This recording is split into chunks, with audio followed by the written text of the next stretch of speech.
Can you imagine your African parent being told to shut up by a 12-year-old?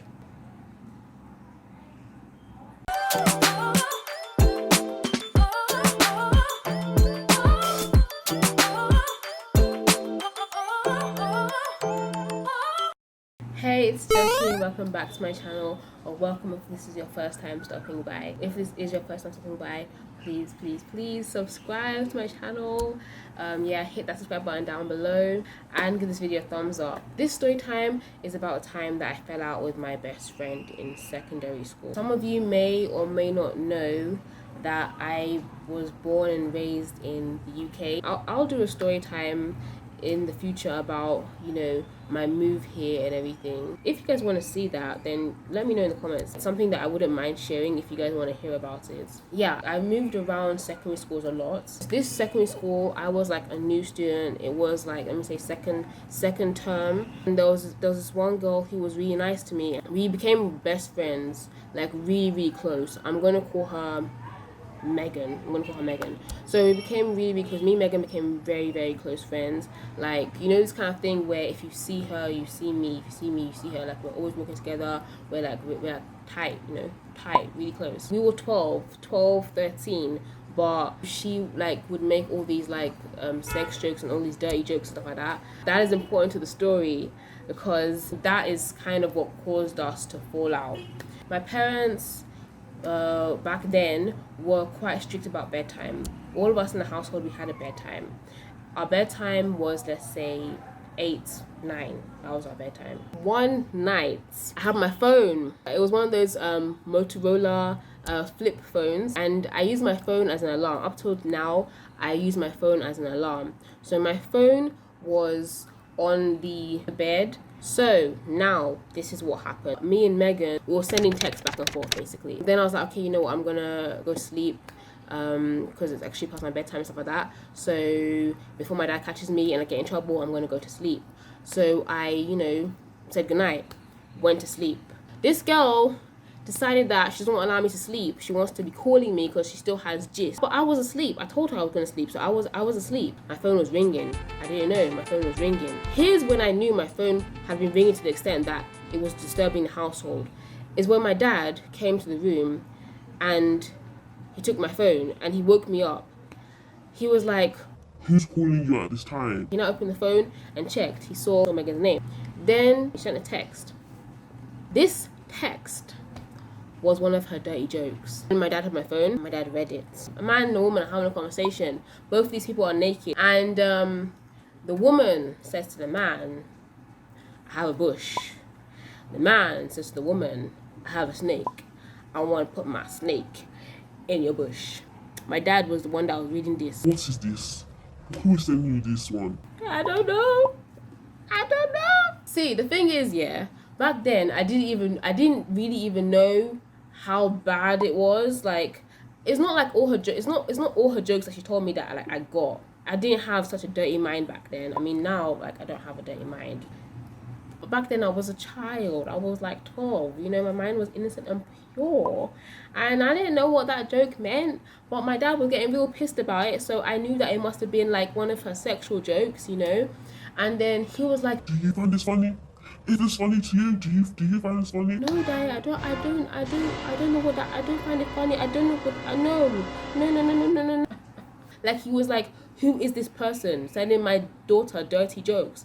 Like, maybe Megan is code for Mark. He didn't know. Like, he was like, who is this, who, what, where, how, why?" He was really angry. She called again, right? She was calling me because she wanted to gist. She wanted to see if I had read the joke and if I had found it funny. So she called.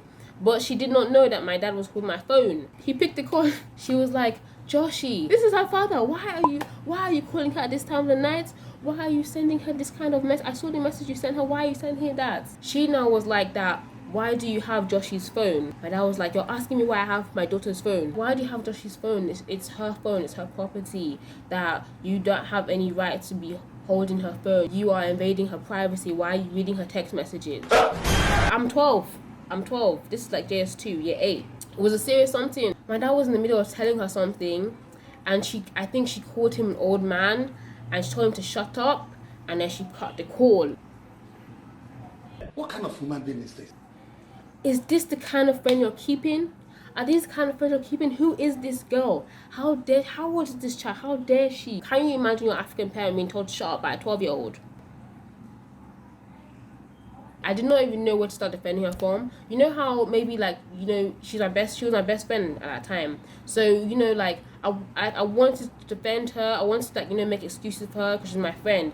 I wanted to explain to him that, you know, she didn't mean what she said. You know, she was surprised that it was you that picked my call because, you know, it's my phone. Jesus. And that slapped me. You know that kind of slap where you're not expecting it, and your whole face is like stinging, your ears are ringing and everything. That was a slap. See, me, I did not even know what it was that I said that was wrong, because I was just confused. I started crying. What do you mean it's your phone? Is it you that paid for this phone? It's not me that paid for this phone. And then I now realized what it was that I said. I was trying to defend that girl, and I told him that she was just surprised that you picked my phone because it's my phone. And you know, back then I had this kind of attitude about things, like I had this kind of attitude. So when I said, I mean, it's my phone, of course she would be surprised that you picked my phone. And it was that my phone that got my dad like to the next level anger, because like in the midst of all these things that are going on, I'm now telling him like he has no right to touch my phone, the phone that he bought for me. My dad still had my phone. Megan, she went to text me again. This girl was chatting about how I cannot allow my dad, how did I allow my dad to be holding my phone, to be going through my text messages, that he's invading my privacy, that how would I allow him to do that, that's bare disrespectful. What? The next morning was school. So he basically told me that he wants to see this Megan girl. He wants to see her. I was begging him. I was like, Daddy, please. She didn't mean to say what she said. There's no need for you to come to school to see her. You know, she didn't mean it, and I'll just resolve the issue. Like, I won't talk to her again. Please, you don't have to come to school. So I did not want my dad to come to school and make this a big thing. Like, you know how I did not want to be gist. I did not want to be. Do you know how big that school is? If they were to carry my gist round the school, I will be a laughing stock. Do you know, I already stand out. I'm like one of a few black kids in the school. I met Megan at school. We're in the same class, you know, there's no way I can avoid her. Joshie, like we used to talk about yesterday, what happened? Did you see my text? Did I see your text? I saw your text. I was like, why would you send me that kind of text? Why would you be calling me at that time of the night? Like, I told you I was going to sleep. Why were you still calling me? Like, I was angry. I was really angry. She was like, why are you even getting so angry? If you should be angry at anybody, you should be angry at your dad, not me. That I just sent it to you because I found it funny. I don't remember why, but that day my dad said that he couldn't pick me up. Basically, he said he couldn't pick me up, that I would have to take the bus.